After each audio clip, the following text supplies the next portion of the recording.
Avalanche of Grace, Kamalam Dutenji, Oyemolweni.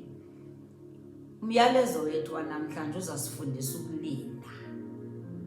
Uzasifundisa nokuthemba izithembiso zikaThixo.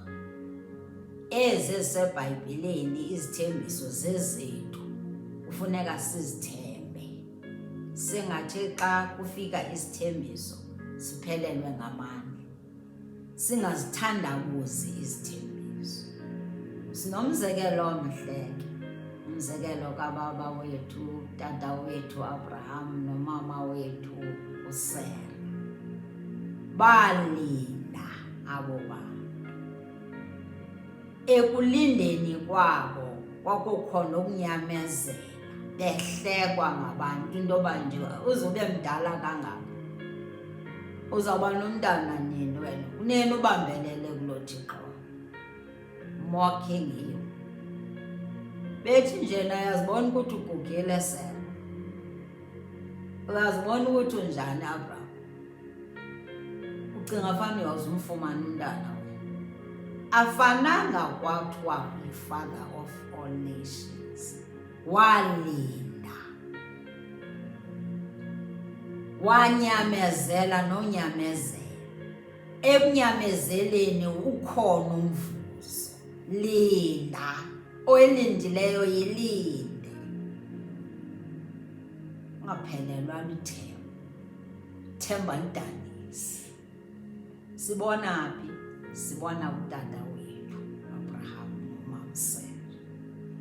Bahlala umpumi babo bonke belindile behamba ngokhono.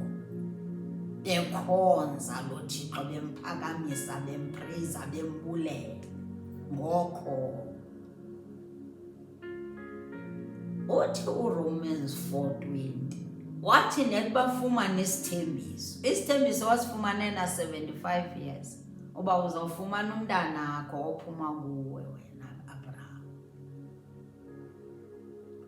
Athi xa efumana eso sithembiso wanamandla ngakumbi. Wamthemba ngakumbi, ukholo lwakhe lwangezeleleka. Wanamandla okumpraisa ngakumbi uThixo. Wathi nje lo Thixo uvusa abantu abafileyo. Ezifileyo uThixo uyazivusa ziphile. Wathi nje nale andithembise yona iza kwenzeka. Oba yenzeke nini? Kanti nyano sezawulinda 25 years yonke. Ngoba umntwana wamfumana kwi-100 years uAbraham. Okwehleli edumisa. Wadumisa, emdumisa. Esithi ungcwele Yehova Thixo wemikhosi, ndiyakwazi ndithembe wena, ndiyakwazi apho uvela nam khona. Awusoze ujika ujike. Numbers 23:19.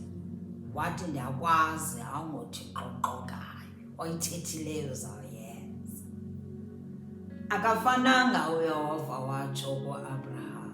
What I will bless those who bless you. I will curse those who curse you, Abraham. Wayebona ukholo, wabona ukholo lwakhe.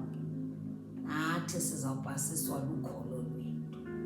Masefunde iBhayibhile sizoba nokholo lokuthemba izithembiso zakhe.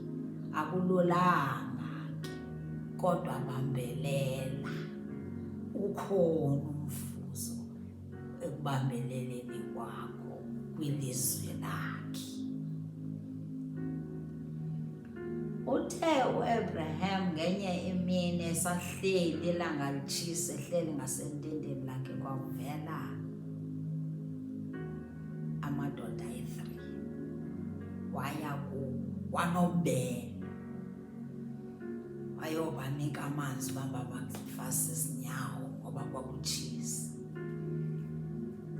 Wathi xa esuka apho wathi nehlale ndiyeza ndisandufunela isonka. Fika wathi Sara yenza isonka.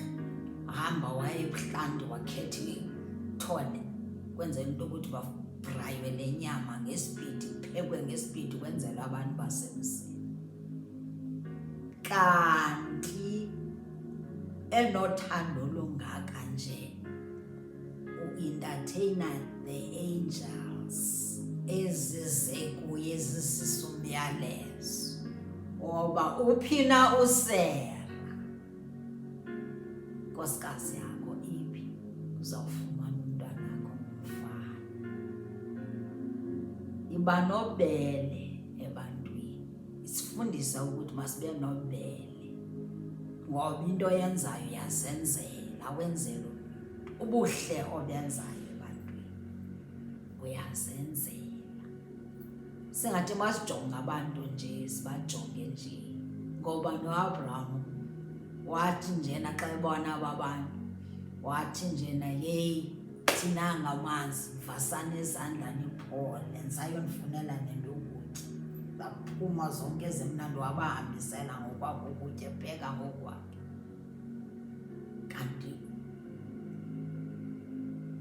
Kanti zezizolo sizomxelela into ukuthi umntanakho uyazi umntanakho ngoYisaka. Kanti uSera uyabeva, wahleka uSera. Nam nawe ngesasihlekile kuba ekugugeni kwam sendintshwencile phelile. Dala ndimlindile lo mntana, sendimdala ngoku. Uthi nawe uzofumana umntwana. Kanti yathi nje, is there anything too hard for the Lord? Khona na into enzima engeke ndiyenze na ndinguThixo wam? Umbuzo ukuwe nakum namhlanje ukuthi is there anything too hard for the Lord? Kule yakho situation funeka uhlale usemandleni uzikhuthaze uthi khona na enzima kuThixo, naleya uzawuyenza. Hleli kwizithembiso zakhe, thabathembele kuye soze badanisa. Yathi ngelosi 9 months usuka ngoku, umntana uzambamba ngezandla Sera. Nyani ngelo xesha wayena 99 years uAbraham, 100 years wafika umntwana uIsaka. Avuyo Sera, wathi uYehova undihlekisile. Wathi lo mntana nguYisaka, meaning laughter. Wathi undihlekisile Yehova. Wathi bonke abava lo myalezo bawuhleka kunye nawe. Khulisa ukholo lwethu lesi-scripture, isikhulisile into yoba noba kunzima kanjani mazi uYehova, masimazi uYehova uba uyafika ngeyure ye-11 nge-11th hour afike. Basemandleni namhlanje uvele utsho nje uthi is there anything too hard for the Lord?